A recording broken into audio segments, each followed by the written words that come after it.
Аймағамбетов кедей отбасы балаларының білім деңгейіне алаңдаушылық білдірді.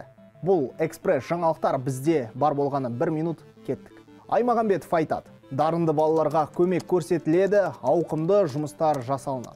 Ал әлеуметтік осал топтағы отбасылардан шыққан балаларға ше, теңдік керек. Бір қарасаң барлығы дұрыс. Балалар бірде емтихан тапсырады, ең көп ұпай жинағандар, яғни ең мықтылары жеңіске жетеді. Бірақ деген сөзді ұмытпайық. Бірақ ата-аналар балаларды үздік мектептерге түсіру үшін репетитор жалдайды, курстарға жазады. Әлеуметтік экономикалық жағдайы төмен отбасылардың мүмкіндіктері бірдей емес болып шығады. Бұл меритократияның қараңғы тұсы дейді министр.